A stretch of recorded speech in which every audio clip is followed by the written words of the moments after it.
Hi friends, welcome to Rupayes academy. Friends, మనం ఈ వీడియోలో చాలా చక్కటి టాపిక్ చెప్తున్నాను మీకు. Coaching centres role in competitive exams. Coaching centres role in competitive exams చాలా ఇంపార్టెంట్. 2 స్టేట్స్లో టీజీపీఎస్సీ, ఏపీపీఎస్సీ, ఈ 2 రాష్ట్రాల్లో వేల మంది, లక్షల మంది విద్యార్థులు ప్రిపేర్ అవుతున్నారు కోచింగ్ సెంటర్స్లో. మరి కోచింగ్ సెంటర్స్ రోల్ ఏంటి, స్టూడెంట్ రోల్ ఏంటి అనేది ఈ వీడియోలో చేయాలనిపించింది. సో ఒకసారి చూద్దాం. మనం 2000 తెలంగాణకి వస్తే 2015 అంటే 2014 తెలంగాణ తర్వాత పేపర్ స్టైల్ ఒకలా ఉండేది. ఏడబ్ల్యూ కానీ, ఏఈ కానీ, గ్రూప్స్ కానీ. అప్పుడు గ్రూప్ 2 కూడా డిఫరెంట్గా ఉంది. 2020 తర్వాత, కరోనా తర్వాత స్టైల్ మారిపోయింది. హెచ్ఎండబ్ల్యూఎస్ నుంచి పేపర్ స్టైల్ మారింది. మళ్ళా ఏడబ్ల్యూ లేటెస్ట్ లీక్ అయిన పేపర్ నుంచి ఫస్ట్ లీక్ అయిన పేపర్ చాలా టఫ్ వచ్చింది, మారిపోయింది. అంటే ఎప్పటికప్పుడు చేంజ్ అవుతూ ఉంటుంది ప్యాటర్న్. అలాగే ఏపీ కూడా అంతే. ఈ రీసెంట్ పొల్యూషన్ కంట్రోల్ బోర్డులో పేపర్ ఎంటైర్లీ డిఫరెంట్ వేగా ఇచ్చాడు. సో ఈ స్టైల్ ఆఫ్ ఎగ్జామినేషన్ అనేది కాంపిటేటివ్ ఎగ్జామ్స్లో మనం చదివిన విధంగా సిలబస్ ఇస్తాడు వాడు, అదే సిలబస్ని ఫ్యాకల్టీ చెప్తారు.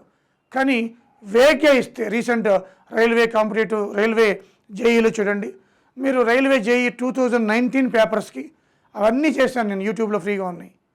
మొన్న ఇచ్చిన రైల్వే జేఈ పేపర్కి అసలు తేడానే లేదు. ఎంత వేగ్గా ఉందంటే ఈ పేపరు అసలు పోలికే లేదు, అంత వేగ్గా ఉంది. అలాంటప్పుడు స్టూడెంట్ ఏంటంటే ఆ సిలబస్ మీద గ్రిప్ ఉన్నప్పుడు, కోచింగ్కి వచ్చినప్పుడు ఆ క్వశ్చన్ ఆప్షన్ డైల్యూట్ చేసే కెపాసిటీ వస్తుంది. That is the coaching main theme. అంటే పేపర్ వేగ్గా ఇచ్చినప్పుడు, పేపర్కి కొంచెం డీవియేట్ అయినప్పుడు సిలబస్ని వేగ్గా ఇచ్చినప్పుడు కోచింగ్ తీసుకోవడం వల్ల ఆ పేపర్ క్వశ్చన్ ఆప్షన్స్ని డైల్యూట్ చేసే అవకాశం వస్తుంది. అది ఎప్పుడు సబ్జెక్ట్ అనాలిసిస్ ఉండి డీప్ నాలెడ్జ్ ఉన్నవాడికి, పైపైన చదివినవాడికి రాదు అది. సో ఇప్పుడు 2 రాష్ట్రాల్లో కూడా రీసెంట్గా ఏడబ్ల్యూ కావచ్చు, ఏఈ కావచ్చు, అన్ని కోచింగ్ సెంటర్లో పిల్లలు కోచింగ్ తీసుకున్నారు, టెక్నికల్, నాన్ టెక్నికల్. మరి కోచింగ్ తీసుకున్న వాళ్ళందరికీ జాబ్ వస్తుందా? అది ఎవరి మీద డిపెండ్ అయి ఉంటుంది? మ్యాక్సిమం స్టూడెంట్ మీద డిపెండ్ అయి ఉంటుంది. మ్యాక్సిమం స్టూడెంట్ మీద డిపెండ్, ఆయన ఇంట్రెస్ట్, ఆయన టైం పంక్చువాలిటీ, ఆయన దేని మీద స్పెండ్ చేస్తున్నాడు. అలాగే ఎగ్జామ్ సిలబస్, దాన్ని ఏ విధంగా చెప్పాలి అనేది కోచింగ్ సెంటర్ ఫ్యాకల్టీ చూసుకోవాలి.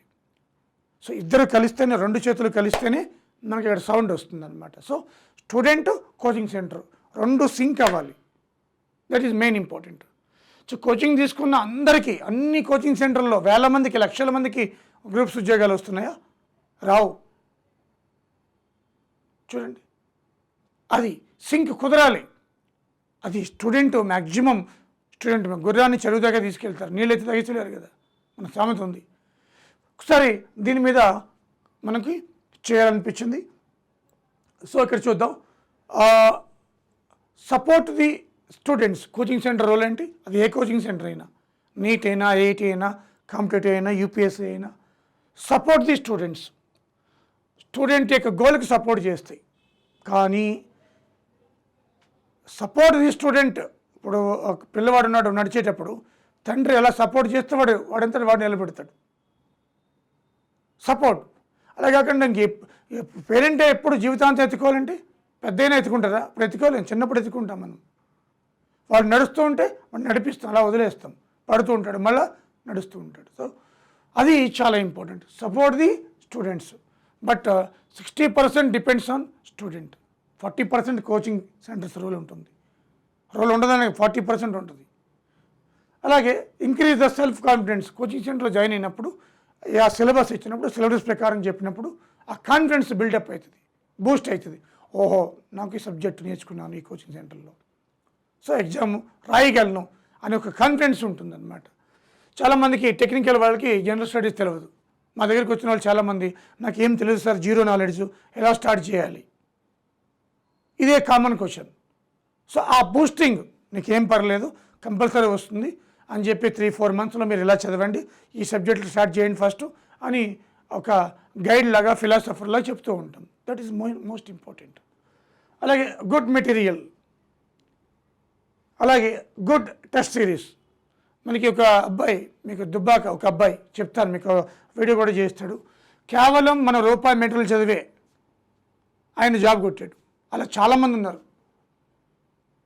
ఎన్నోసార్లు చెప్పాను, సింగిల్ మెటీరియల్, మీరు ఒకే మెటీరియల్ ఏ ఇన్స్టిట్యూట్ అయినా దాని మీద కన్ఫైన్ అయ్యి ఉండే 10 సార్లు రివైజ్ చేస్తే కంపల్సరీ వస్తుంది. సబ్జెక్ట్ తెలిసిన వాడికి సేమ్ క్వశ్చన్ రాకపోయినా ఆ క్వశ్చన్ ఆన్సర్ డైల్యూషన్ మనకు తెలుస్తుంది అన్నమాట. అలాగే good test series, 10 test series పెట్టాం ఏడబ్ల్యూకి, సేమ్ ప్యాటర్న్ ఇచ్చాడు. సేమ్ క్వశ్చన్స్ రాకపోవచ్చు, సేమ్ ప్యాటర్న్ అలవాటు పడతారు కళ్ళకి. ఓకే, అలాగే అప్డేటెడ్ ఇన్ఫో. ఈ కోచింగ్ సెంటర్స్లో ఏమవుతుందంటే as than latest trend updated info అందించడం జరుగుతుంది. అలాగే pattern of examination, same pattern of examination, pattern ఎలా వస్తుంది ఏంటని. ఇదే ప్యాటర్న్ మళ్ళీ మార్చచ్చు, వాడిష్టం. టీజీపీఎస్సీ ఇష్టం, ఏపీపీఎస్సీ ఇష్టం. చూడండి, మొన్న ఏపీ పొల్యూషన్ కంట్రోల్ బోర్డు ఎలా మార్చేశాడు, అసలు ఎవరు ఊహించలేదు. 2021, 23 కరెంట్ అఫైర్లు ఇస్తాడు ఎవడైనా? 25లో ఎగ్జామ్ పెట్టి. ఇది పరిస్థితి. సో ఈ విధంగా మనకి ప్యాటర్న్ ఆఫ్ ఎగ్జామినేషన్ చాలా ఇంపార్టెంట్. అది మనం చదివిన విధంగా వస్తే కోచింగ్ సెంటర్ గుడ్, లేకపోతే కోచింగ్ సెంటర్ బ్యాడ్. ఇది స్టూడెంట్స్ ఒపీనియన్. మనం చదివిన నోట్స్లను చూస్తే అన్నీ 100కి 100 అది గుడ్, లేకపోతే బ్యాడ్. ఇది coaching, competitive coaching, not academic. అకాడమిక్లో మనం చిన్నప్పుడు చూడండి, ఇక్కడి నుంచి ఇక్కడ వరకు అన్ని రెడ్ మార్కులతో పెట్టి అదే రాయమని చెప్తారు, దాన్ని రాస్తాం. So it is a competitive coaching. So ఇవి కోచింగ్ సెంటర్, ఏ కోచింగ్ సెంటర్ అయినా రూపాయనే కాదు, ఎవరైనా ఇది సపోర్ట్ ది స్టూడెంట్స్, ఎవరైనా అంతే. Increase the self confidence, good material, good test series, updated info, pattern of examination తెలియాలి అది చెప్పేవాడికి. ఇది మెయిన్ థీము ఏ కోచింగ్ సెంటర్ అయినా. మరి స్టూడెంట్ ఏం చేయాలి అంటే మనకి ఆయన డైలీ ఆయన time punctuality, depth analysis, sincere study hours, time proper utilisation, effective utilisation, ఇవన్నీ స్టూడెంట్స్కి ఉండాలి. అంటే 60% స్టూడెంట్ మీద డిపెండ్ అయ్యి ఉంటుంది సక్సెస్. చాలామంది ఉంటారు, నీట్గా రాసుకుంటారు, వింటారు, చదవరు, ప్రాక్టీస్ చేయరు. జనరల్ స్టడీస్ అంటే ఏదో పైకి చదవడం అనుకుంటారు. అది మ్యాథమెటిక్స్లో ప్రాక్టీస్ చేయాలి. క్వశ్చన్ ఆన్సర్ డైల్యూట్ చేసే కెపాసిటీ నేర్చుకోవాలి. అంటే ఒక టాపిక్ నేర్చుకున్నప్పుడు సరౌండింగ్స్ తెలుసుకోవాలి. సో ఇవన్నీ ఉంటాయి. జస్ట్ కోచింగ్ సెంటర్లో డిఫరెంట్ ఫ్యాకల్టీస్ వస్తారు, వాడి సబ్జెక్టులతో చెప్పేసి వెళ్ళిపోతారు. కానీ నువ్వు అలా కాదు కదా, ఆ సబ్జెక్ట్ మీద ఓన్గా క్వశ్చన్స్ ప్రిపేర్ చేసుకోవాలి. సో అలాగే 40% కోచింగ్ సెంటర్స్ మీద డిపెండ్ అయి ఉంటుంది. సో 40-60 రెండు కలిస్తేనే మనకి అక్కడ వస్తుంది. సో ఆల్మోస్ట్ వాళ్ళు ఏ కోచింగ్ సెంటర్ అయినా కూడా వాళ్ళ గైడెన్స్ ఇస్తారు, సపోర్ట్ ఇస్తారు. కానీ చెప్పే ఫ్యాకల్టీని బట్టి డిపెండ్ అయి ఉంటుంది. అది ఆ ఫ్యాకల్టీ ఎంత ఎక్స్పీరియన్స్ ఉంది, ఎలా చెబుతున్నాడు అనేది డిపెండ్ అయి ఉంటుంది. ఓకేనా? సో అది మనకి సక్సెస్ మీ మీద డిపెండ్ అయి ఉంటుంది. అలాగని కోచింగ్ సెంటర్లు చేతులు దులుపుకోవడం కాదు, వాస్తవం తెలవాలి మీకు. మేము సిలబస్ చెప్తాం, నేను గైడ్ చేస్తాం, exam pattern of point of వ్యూలో చెప్తాం. పేపర్ వేగ్గా వస్తే ఎవరేం చేయలేరు. ఎవరేం చేస్తారు చెప్పండి? సిలబస్ డివియేట్ అయితే ఏం చేస్తారు? ఒక సిలబస్ ప్రకారం వెళ్ళాలి. ఆ సిలబస్లో కూడా మళ్ళీ వెయిటేజ్ అనేది దీనికి ఇన్నని ఎక్కడా లేదు. ఆ సిలబస్ మళ్ళీ ఓవర్గా అది డైల్యూట్ అయినా కూడా మన కోర్టుకి వెళ్ళడానికి లేదు. చూడండి, ఇన్ని సమస్యలు ఉంటాయన్నమాట. తర్వాత మనం చూస్తే ఫేక్ రిజల్ట్, ఈ కోచింగ్ సెంటర్స్కి సంబంధించి ఫేక్ రిజల్ట్ ఏంటి? విచిత్రం ఏంటంటే చాలామంది రిజల్ట్ చూసి జాయిన్ అవుతారు. ఈ రోజుల్లో ఎంత మోసం అంటే ఫేక్ రిజల్ట్. మీరు ఇంతకుముందు నేను టెక్నికల్ ఇన్స్టిట్యూట్లో చెప్పినప్పుడు గేట్లో చూసేవాడిని, ఇప్పుడు గ్రూప్స్లో కూడా వచ్చేసింది, సివిల్స్లో గ్రూప్స్లో కూడా. మీకు అందరూ తెలుసు, ఒకటే అన్ని ఇన్స్టిట్యూట్లో కనపడతాడు. విచిత్రం ఏంటంటే ఫైనల్ రిజల్ట్ రాకుండానే సాల్వా చెప్తారు, పుష్పగుచ్చాలు ఇచ్చేస్తారు, వాళ్ళతో టెస్ట్ మనీలు ఇచ్చేస్తారు. ఏది రాకుండానే ఫైనల్ రిజల్ట్. పరుగు పోతుందా లేదా అని కూడా తెలియదు. ఇంకోటి ఏం చేస్తాడు చూడండి, ఫేక్ రిజల్ట్ ఎలా ఉంటాయో మీకు చెప్తాను. టెస్ట్ సిరీస్ రాసామంటాడు, మా దగ్గర టెస్ట్ సిరీస్ రాశాడంటాడు. అది వాడికి అలా టెస్ట్ సిరీస్ కొనుక్కుంటాడు. చాలామంది రాయలేని వాళ్ళు ఉన్నారు. ఒక టెస్ట్ సిరీస్ రాస్తాడు, ఏమీ లేదు, జస్ట్ ఎన్రోల్ అయినందుకు టెస్ట్ సిరీస్ రాశాడు కాబట్టి వాడు నెంబర్ ఇవ్వాలి, వాడు వేసుకుంటాడు. ఎంత మోసం అది. నేను అదే చెప్పేది,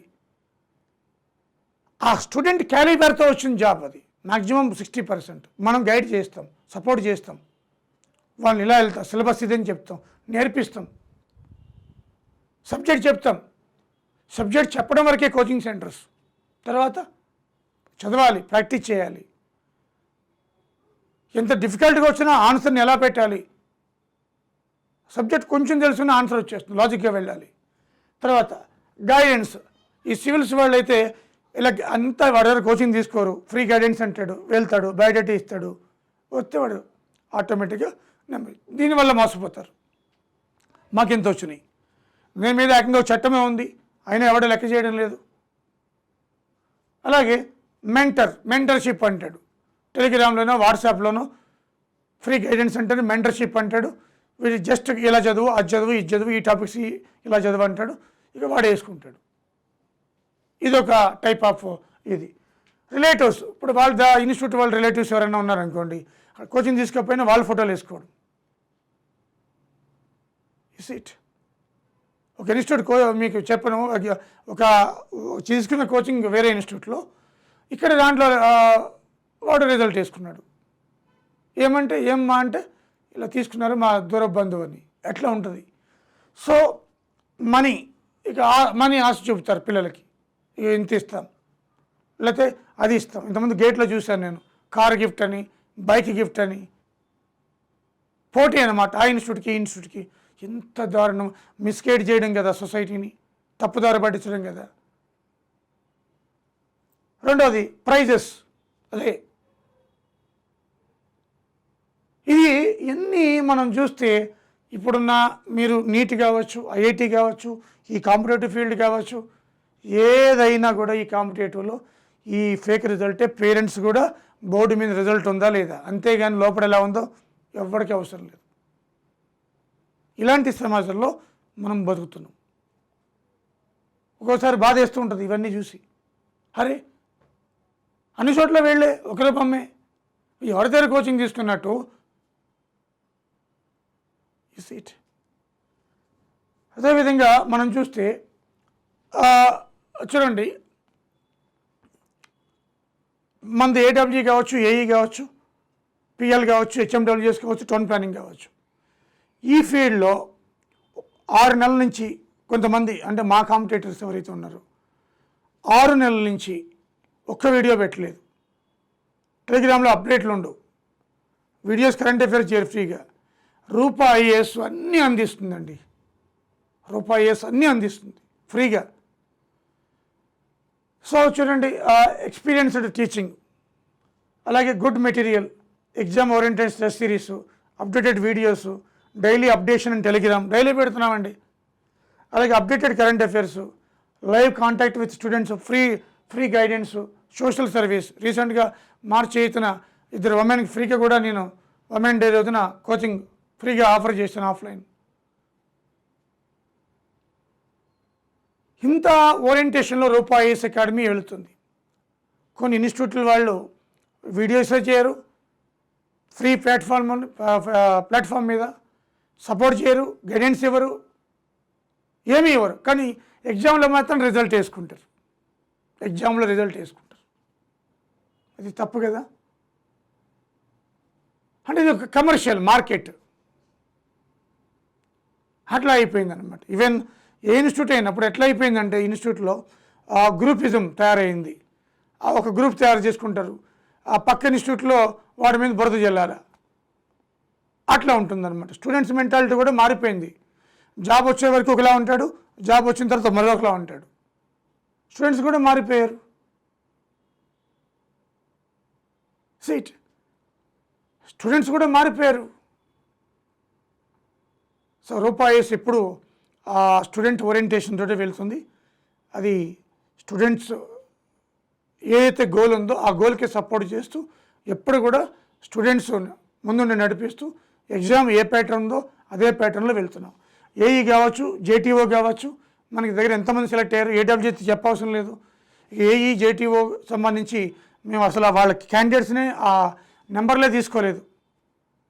సెలెక్ట్ అయిన వాళ్ళు ఇస్తాను కూడా అంతమంది.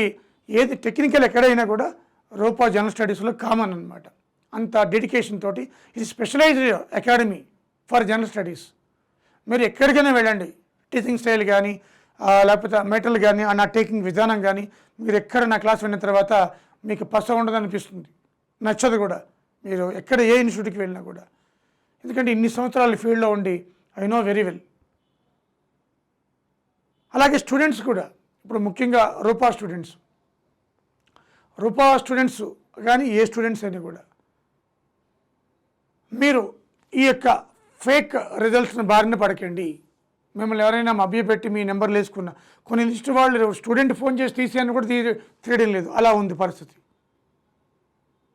అంత ఘోరంగా ఉందన్నమాట. So result they want, but society they do not want. ఎట్టపోతే మాకెందుకు, మళ్ళీ నోటిఫికేషన్ వచ్చినప్పుడు వస్తాం.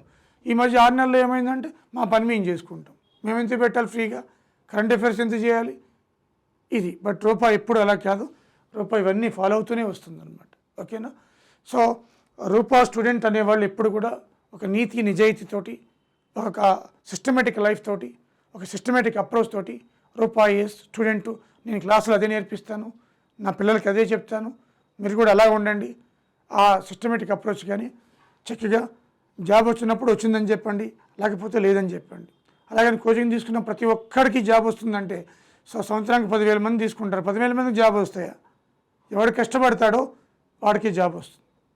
కష్టపడండి, అలాగే సపోర్ట్ తీసుకోండి, కష్టపడండి, గైడెన్స్ తీసుకోండి, జీవితంలో సెటిల్ అయిపోండి. ఈ ఇన్స్టిట్యూట్లు పే చేసే ఆ డ్రామాలో పడద్దు, ఆ ఉచ్చులో పడద్దు. మీ అంతటి మీరు ఇండిపెండెంట్గా మీరు హ్యాపీగా ఆ సబ్జెక్ట్ డెప్త్లో అనాలిసిస్లో ఇన్వాల్వ్ కండి. స్టూడెంట్స్ మనకి ఇన్స్టిట్యూట్లో ట్రాప్లో పడద్దు. మీరు మా దగ్గరికి వచ్చి రిజల్ట్ వేసుకోండి అనే వరకు మేము వేసుకోం. అది మా తత్వం అన్నమాట, మా హానెస్టీ. అది మేము చెప్పుకోం బయటికి. పరాయి వాడి రిజల్ట్ మాకు వద్దు, మా రిజల్టే మాకు కావాలి, మా స్టూడెంట్ అయితేనే తీసుకుంటాం. This is the honesty of Roopa IAS academy. Okay. So కాబట్టి ఈ ఇన్స్టిట్యూట్లు కూడా ఫేక్ రిజల్ట్ మానండి, స్టూడెంట్స్ కూడా ఈ ఫేక్ ఇన్స్టిట్యూట్లకి జోలికి పోవద్దు. అలాగే ఎక్కడైతే హానెస్టీ నిజాయితీ పట్టు ఉందో దానికి పట్టం కట్టాలి. అదే ఈ యొక్క ఎడ్యుకేషన్ అనేది నిలబడాలి, వాల్యూ ఎడ్యుకేషన్ నిలబడాలి, హానెస్టీ ఎడ్యుకేషన్ నిలబడాలి. అది నా కోరిక. ఎందుకంటే ఏమీ లేదు, ఏ ఇన్స్టిట్యూట్ని తప్పు పట్టాలనో స్టూడెంట్ని తప్పు పట్టాలనో కాదు.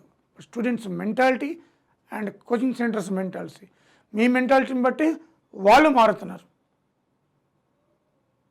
సీట్ అది మనం అర్థం చేసుకోవాలి. ఓకేనా. So thank you very much. నాకు ఈ మనసు చెప్పాలనిపించింది, చెప్పాను. సో ఎందుకంటే ఈ జరుగుతున్న పరిణామాలు మనం చూస్తూ ఉంటే అనిపిస్తుంది నాకు, స్టూడెంట్స్ ఏది చేసినా సరే ఆ వీడియో చేయండి అంటే వెంటనే చేస్తాను నేను. అంటే స్టూడెంట్ ఓరియంటెడ్ ఉంటుంది నా మైండ్ సెట్ ఇప్పుడు. Okay. Thank you very much.